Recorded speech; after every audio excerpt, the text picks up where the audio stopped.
The steady thrum of windshield wipers barely keeps pace with the rain. As I grip the steering wheel, my knuckles white against the black leather. A flash of lightning illuminates the stretch of highway ahead, and thunder rolls across the Texas sky like bowling balls down infinite lanes. My phone lights up again. Cole's name pulses on the screen, demanding attention I can't give. Not now. Not with Denise's voice still ringing in my ears. Haley, I can't see. I think my eye is rupturing.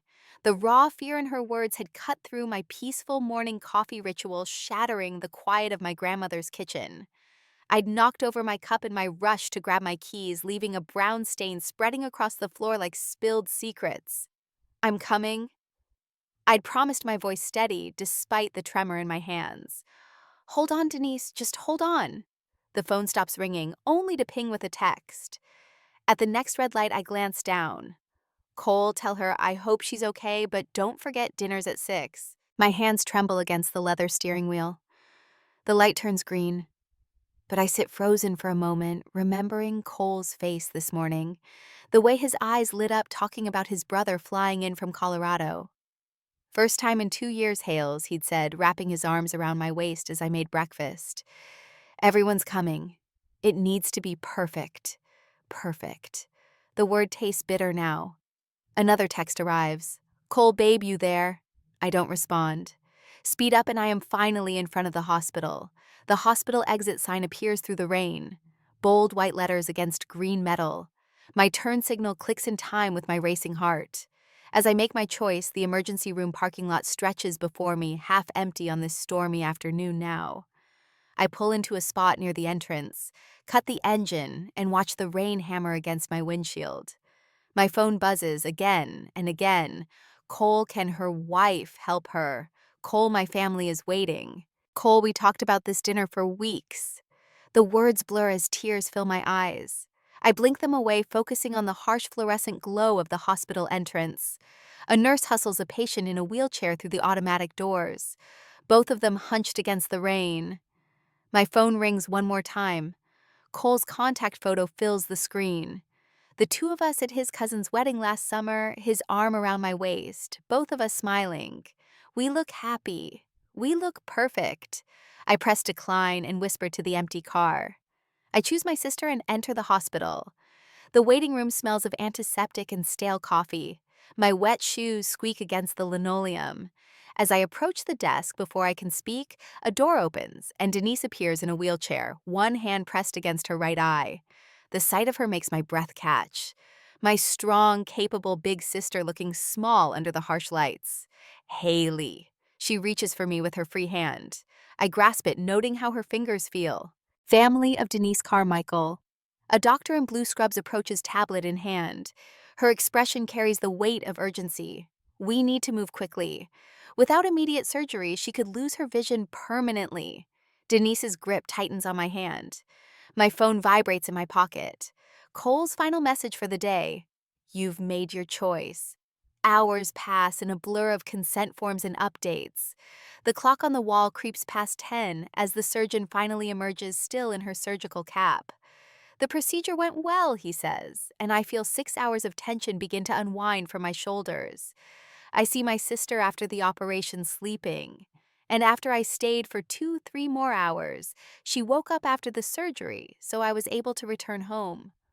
The drive home feels longer than the frantic journey to the hospital.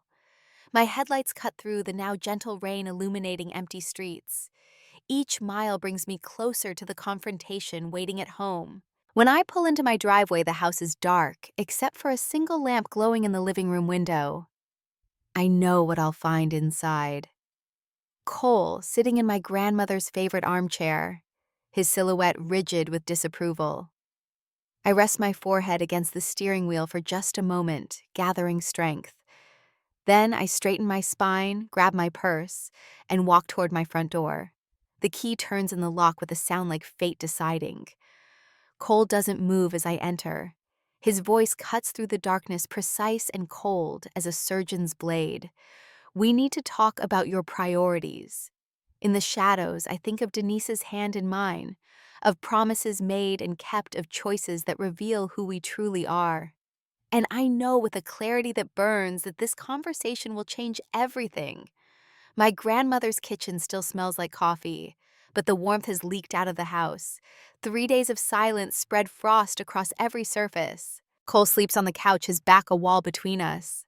The television murmurs late into the night, filling spaces where our conversations used to live. I stand at the stove stirring his favorite beef stew. Steam rises from the pot carrying the scent of rosemary and thyme herbs from my grandmother's garden. A note waits on the counter beside his keys. I miss you. Can we talk? 4 identical notes have already found their way to the trash. The spoon clatters against the pot as my hand trembles. Dinner's ready.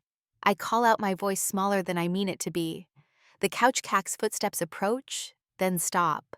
When I turn, Cole stands in the doorway, arms crossed. The distance between us stretches wider than the kitchen. Cole, please. My fingers reach toward his arm. He flinches away and something inside my chest cracks. Tears blur my vision as I sink into a kitchen chair. I don't understand. She's my sister. She could have lost her eye. What was I supposed to do? Once we're married, my family comes first. Always. His voice carries the chill of northern Colorado winters. You better get used to it. The wooden chair back presses against my spine as I straighten. It was an emergency. If your brother had been, your sister has a wife for that. His hand cuts through the air, dismissing Denise like yesterday's newspaper. She didn't need you holding her hand like a child. Something shifts in my chest, like a curtain pulling back to reveal an unfamiliar landscape. I study Cole's face, the hard set of his jaw, the cold calculation in eyes I once thought sparkled with kindness. How long has the stranger been living in my house? Weeks pass. The frost thaws into a fragile spring, but winter lingers in the corners of our smiles.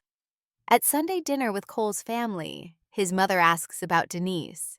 How's your recovery going, honey? Such a frightening thing, almost losing your vision. Barbara reaches across the table to pat my hand. Before I can answer, Cole's sister Sarah chimes in. Mom had laser surgery last year. Scared us all half to death, didn't it? I pull out my phone, grateful for the opening. Denise sent me a picture yesterday. The doctor says the healing is right on schedule. I show them the close-up of my sister's eye, the redness fading to reveal familiar flecks of gold. Thank the Lord, Barbara says, crossing herself. You must have been so worried being there through the surgery. Cole's fork scrapes against his plate. His jaw clenches tighter with each sympathetic murmur from his family. The drive home stretches taut with unspoken words. Cole's knuckles whiten against the steering wheel as we turn onto our street.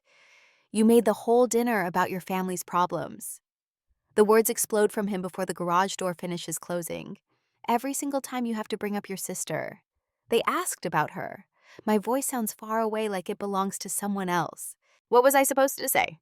Nothing. You say nothing because I told them you were working late that night. He slams the car door.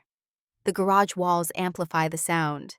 Family doesn't need to know about your sister's issues. You lied. The question floats between us like smoke. I protected our image. My family expects certain things. He stalks toward the house. A wife needs to understand her priorities. My engagement ring catches the overhead light, throwing rainbows against the windshield. Each sparkle feels like a warning sign I should have seen months ago.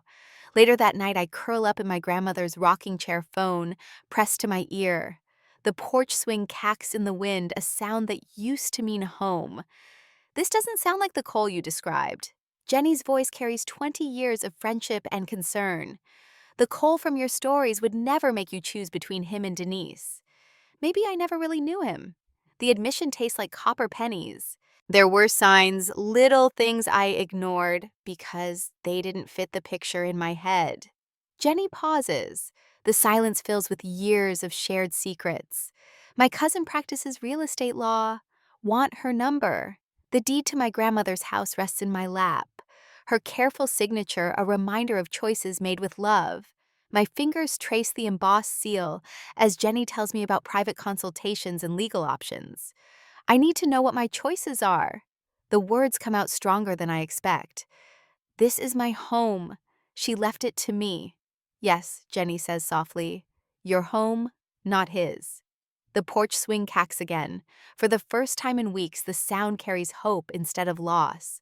When can I meet with your cousin a week later at the real estate office? Papers fan across the mahogany desk, like fallen autumn leaves. My hands hover over property records, bank statements, and utility bills, stretching back 6 years. The real estate attorney adjusts her wire-rimmed glasses, tapping a manicured finger against a highlighted section of the deed. Let me be clear, Miss Carmichael. The house is solely in your name. Your grandmother's estate planning was meticulous. She slides the document closer. Mr. Anderson has no legal claim to this property. My shoulders drop an inch. The knot in my stomach loosens, just a fraction. What about the improvements? The new kitchen counters the back deck. The words catch. Cole's voice echoes in my head. I'm investing in our future, babe. Did you maintain records of these expenses? I pull a spreadsheet from my bag. Every receipt, every Venmo transaction, every shared bill since the day Cole moved in. The attorney's eyebrows lift as she scans the detailed columns. This level of documentation makes our job much simpler. She reaches for a fresh legal pad. Now let's discuss then to quit. The pen feels heavy in my hand as I sign the formal eviction notice. 30 days. My signature trembles on the final letter. He did what Denise's good eye widens. Her right eye remains partially covered by a medical patch, but the swelling has subsided since the emergency surgery 2 weeks ago. I sink deeper into the overstuffed armchair in her recovery room after meeting with the lawyer the following day. He's been sleeping on the couch being. When he does talk, I twist my engagement ring. He says, once we're married, his family comes first. Always. And what about your family? Her fingers curl into fists above the blanket. According to Cole, that's what your wife is for. The bitterness coats my tongue like old coffee. Denise's wife Sarah appears in the doorway, arms crossed. You can stay with us, Haley. The guest room is yours if you need it. I shake my head. The house is mine. Legally, completely mine. My voice strengthens with each word, but I might need help with what comes next. The three of us spend the afternoon crafting contingency plans. Sarah's experience as a social worker proves invaluable as we map out scenarios, safety protocols, escape routes, just in case. Just in case. On a Saturday evening, the Lost Pines Bar and Grill hasn't changed since Cole first brought me here 6 years ago. Same neon beer signs, same scarred wooden tables, same country music threading through conversations and clinking glasses. Different woman sitting at the corner table. My stepfather Randy occupies a booth near the entrance, pretending to watch the Rangers game.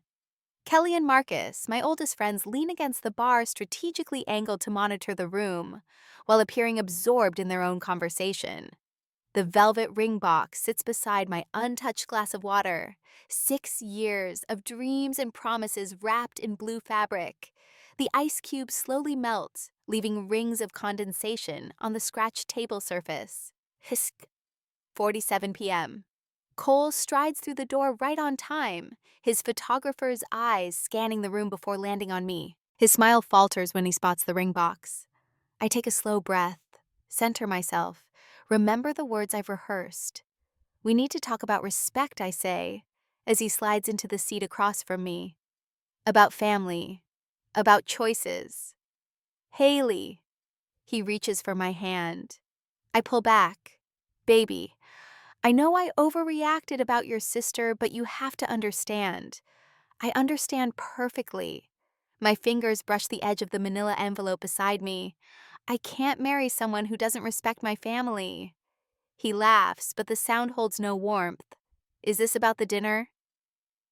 How many times do I have to apologize? This isn't about one dinner. I slide the notice to quit across the table. This is about who you really are. His face transforms as he reads. The charming smile vanishes, replaced by something harder, colder, more genuine. $8,000. He slaps the paper down. That's what I've put into your house, your grandmother's house. His lips curl around the words. I want it back. I have receipts for every shared expense. My voice remains steady despite my racing heart. Rent, utilities, groceries. The improvements were gifts documented in writing. You have no legal claim. Legal claim. His voice rises. Heads turn at nearby tables. Your sister was just fine. She didn't need you there holding her hand like a child. A real wife would have. A wife should know her place. The words taste like freedom. You've made my place very clear. I stand, tears burning but refusing to fall. My place is with people who value me. Randy moves closer as Cole's fists clench on the table. The bar grows quiet, dozens of witnesses to this final scene. You'll regret this. Cole's voice drops to a dangerous whisper. When you're alone with no one to take care of you, I'd rather be alone than with someone who makes me choose. I gather my purse, leaving the ring box on the table. You have 30 days to move out. The night air feels clean against my face as I walk to my car. Cole's voice carries from the bar entrance, calling my name, but I don't turn around. My phone buzzes with an unknown number as I reach for my keys. Some calls change everything. This one already has. I don't pick up. Instead, I sit in my car and drive back home. After I came back, I went to the kitchen to actually eat something. My phone vibrates against the kitchen counter, an unknown number lighting up the screen. I almost let it go to voicemail.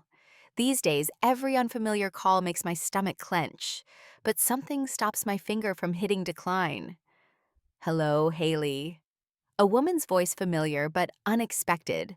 It's Nancy Cole's mother. The wooden spoon slips from my fingers, clattering against the pot of soup I'd been stirring. I grab my keys and head for the front door, some instinct telling me I'll want privacy for this conversation. I need to tell you something about my son. Her voice carries the weight of confession. I slide into my car, close the door, and lean back against the headrest. What is it? The words barely make it past my lips. Cole's been seeing his father again. Jack. She pauses, and I hear her take a shaky breath. He found him on Facebook 6 months ago. They've been meeting in secret. The revelation hits like a physical blow. Cole told me his father disappeared when he was 12, leaving nothing but unpaid bills and a string of restraining orders from former girlfriends. Jack was NY's voice breaks. He hurt us not just with his fists. He believed women existed to serve men, that daughters were disappointments, that wives were property. My hands start to shake. Cole never said because he doesn't know everything I protected him from the worst of it. A bitter laugh escapes her. Maybe that was my mistake. But now Jack's poisoning him with the same toxic beliefs. A wife's place is to serve her husband. Family obligations come before female independence. The words echo in my head, suddenly familiar. Cole's voice from that night after the hospital. Once we're married, my family comes first. Always. I should have seen it sooner. Nancy continues. The way Cole started pulling away from his brother last year, making excuses not to visit. Tom tried to warn him about Jack. Told him he wasn't welcome to stay unless he cut contact. What happened? Cole chose Jack. But Jack, she sighed. Jack rejected him too eventually. Said Cole was too soft, too willing to compromise. Now my son's isolated himself from everyone who truly loves him. I press my forehead against the steering wheel. Why are you telling me this now? Because I watched history repeat itself with my husband, and I did nothing. I won't make the same mistake with my son. Her voice strengthens. You need to know what you're dealing with, who he's becoming. Thank you, I whisper, meaning it, despite the pain her words bring. The next few weeks blur together in a montage of escalating incidents. Cole shows up at his best friend's house drunk and ranting about female manipulation. They ask him to leave. He appears at another friend's dinner party uninvited, makes crude comments about their teenage daughter, calls me voice shaking with anger. Then one night, I wake to pounding on my front door. The security camera shows Cole in my porch face contorted with rage as he shouts through the wood. You think you're better than me? You think you can just throw away 6 years? His fist connects with the door again. Open up, Haley. We need to talk. My fingers tremble as I dial 911. When the police arrive, Cole's already gone, but they take my statement. The next morning, I file for a restraining order. The paperwork sits on my kitchen table like a white flag of surrender. 3 days later, my phone rings. Amy, a mutual friend from college. Cole's been arrested. Her words tumble out in a rush. He got into a fight with his father at some bar in San Marcos. Jackson's in the hospital with a severe head injury. They're charging Cole with felony assault. I sink into my grandmother's rocking chair. Emotions I can't name washing over me. Relief mingles with grief, anger with pity.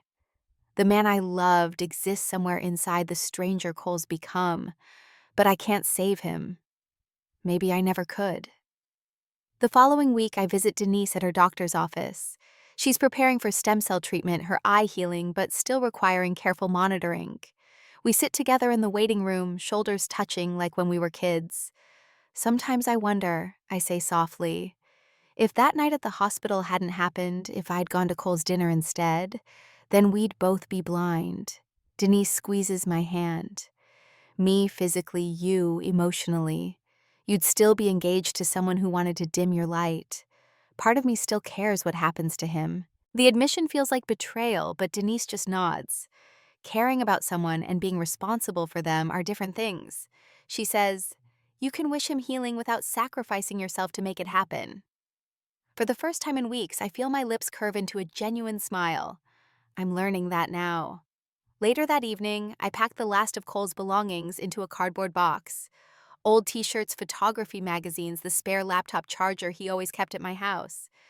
On top, I placed the engagement ring, its diamond catching the light one final time before disappearing beneath the lid.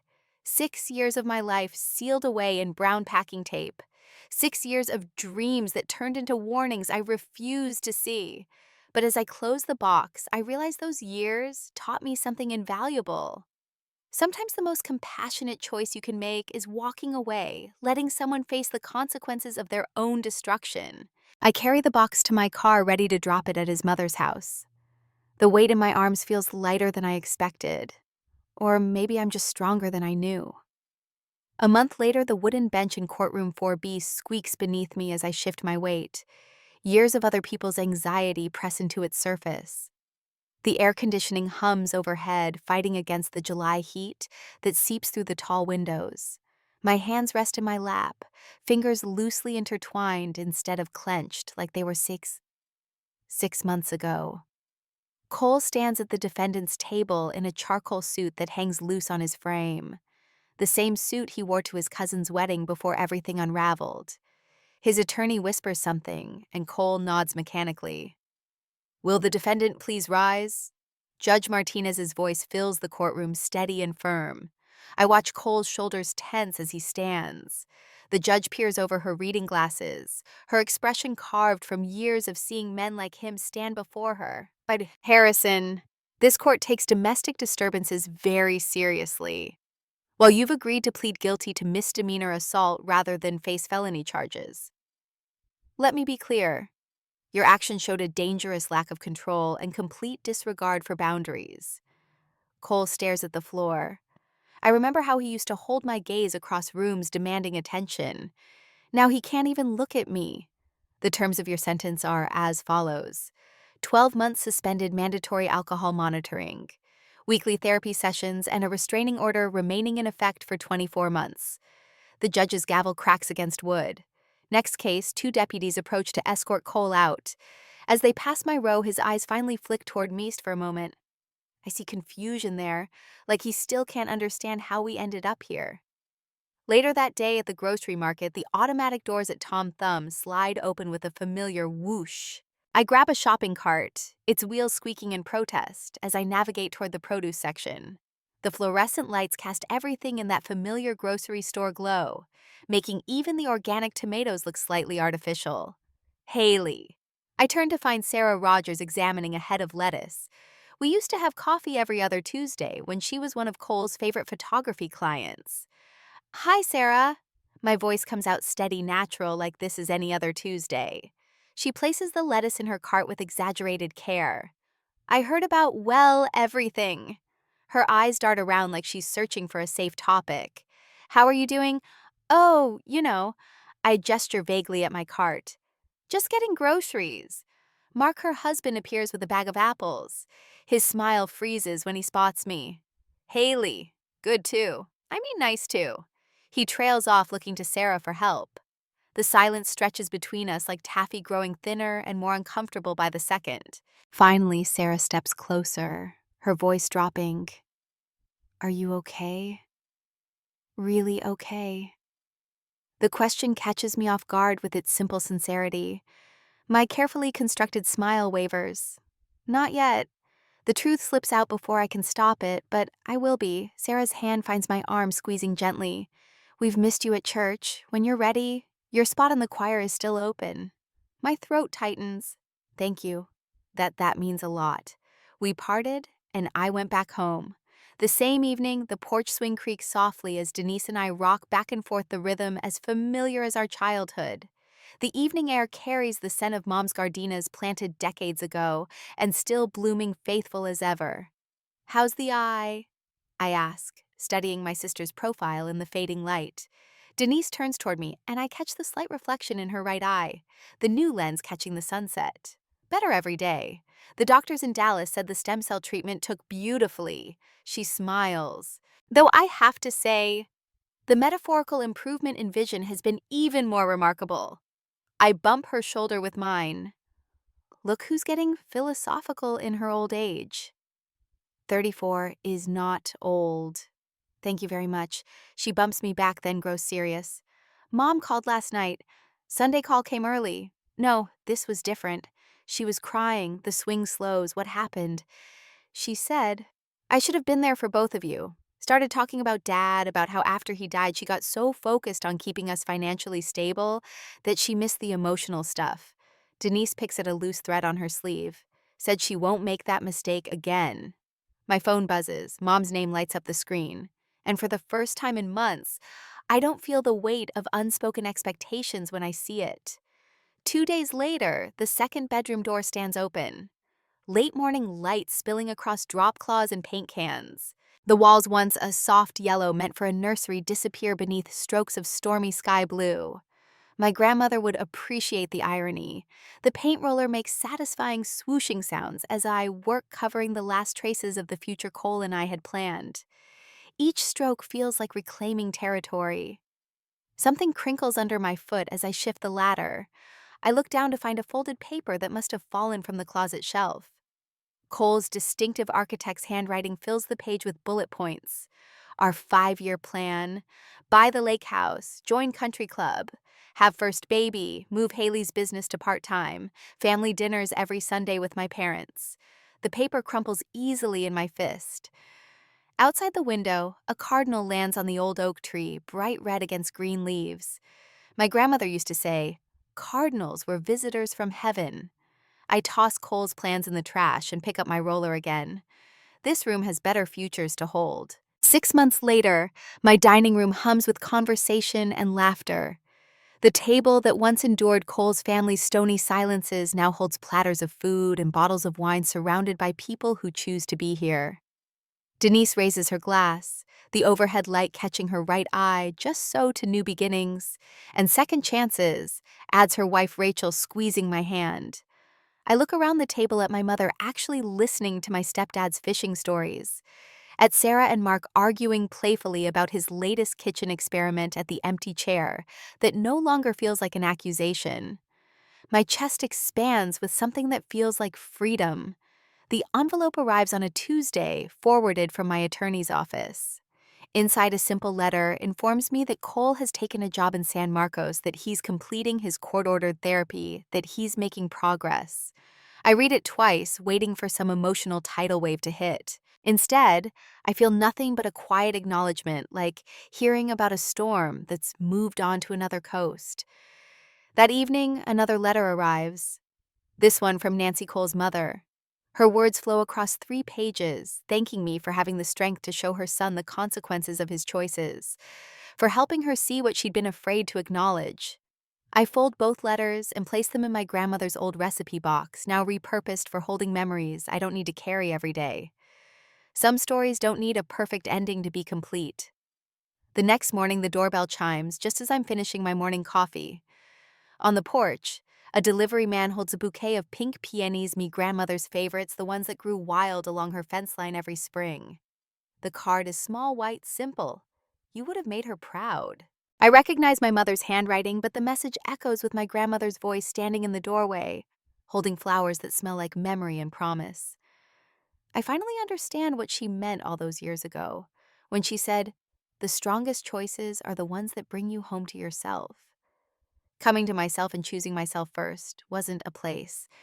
It was a choice I made again and again until it finally felt like living. And now, a year later, sunlight streams through the kitchen window, catching dust motes that dance above a plate of fresh-baked scones. The recipe card, yellowed and creased, bears my grandmother's flowing script. "For celebrations big and small," she wrote at the bottom. "Today qualifies as both." One year, Denise lifts her coffee mug sunglasses perched atop her head. Her right eye, once clouded with fear and uncertainty, now sparkles with its usual mischief. Can you believe it? I touch my own sunglasses, matching pairs we bought last month when Denise's doctor finally cleared her for full sun exposure. "Best worst day of my life," she snorts. "Only you would find the bright side of racing through a thunderstorm while your fiancé blew up your phone." Former fiancé, I correct, but the word has lost its sting. And I found more than a bright side. I found myself. Denise reaches across the kitchen table, squeezing my hand. A year ago, that same hand trembled as she pressed it against her eye in the emergency room. Now it's steady, strong, like both of us. "Want the grand tour?" I stand, gesturing at the renovated space around us. "You haven't seen the finished product." The kitchen gleams with fresh paint and new hardware. But grandmother's antique spice rack still claims pride of place above the stove. The dried roses from her garden, now framed, add splashes of color against sage-green walls. "You kept the wallpaper." Denise runs her fingers along the small strip I preserved in the breakfast nook, featuring delicate yellow teacups. "Some things are worth saving." I lead her into the living room where my artwork now hangs, where Cole's photography once dominated. Others needed to go. Denise pauses at the master bedroom doorway. "Oh, Haley." The room breathes serenity. Gone are the heavy drapes Cole insisted on, replaced by gauzy curtains that filter sunshine into gentle gold. My grandmother's quilts dress the bed in cheerful patterns. The walls, once stark white, now wear the palest blush pink. Remember when I couldn't sleep in here? I perch on the window seat. Now it's my favorite room. Speaking of favorites, Denise settles beside me. "I found a lot just 3 streets over. The architect meets with me next week." Warmth blooms in my chest. "You're really doing it." Moving back, family is who shows up when it matters. She bumps my shoulder. "You showed up. Now it's my turn." The words echo as we continue our tour. Family shows up in the fresh stain on the deck applied under my stepdad's patient instruction. In the weekly video calls with Mom, who now asks about my latest clients instead of my dating life. In the dining room table where I host monthly dinners, chairs filled with the people who choose to be there. "Did you hear about Cole?" Denise asks later as we sort through old photos on the porch. Her tone stays carefully neutral. "The therapy," I nod. "Jenny mentioned it. There was a letter, too, through his attorney." And I select a photo of grandmother in her garden, smiling at something beyond the camera's frame. I'm glad he's getting help, but forgiveness doesn't always mean reconnection. "You know what's funny?" Denise adjusts her sunglasses against the late afternoon glare. "I realized last week that I hadn't thought about that night in ages. The emergency, the surgery, all of it. Just a scar now barely visible unless you know where to look. Like the indent on my ring finger, long faded. The engagement ring sold months ago. Its proceeds helping other women find their way to freedom. Like the business card tucked in my desk drawer, left by a kind-eyed architect who noticed me reading alone at the cafe. Not yet, but maybe someday." The porch swing cacks, gently as shadows lengthen across the lawn. My grandmother spent countless evenings here, watching the world pass, while staying rooted in who she was. I catch my reflection in the window glass, her chin, her quiet strength. Beside Denise reminds me how far we've come. Free, I whisper to the gathering dusk. Not just safe, not just settled, but truly free. Denise leans her head against my shoulder. "What are you thinking about?" "That some storms show you what needs rebuilding." I wrap an arm around her shoulders.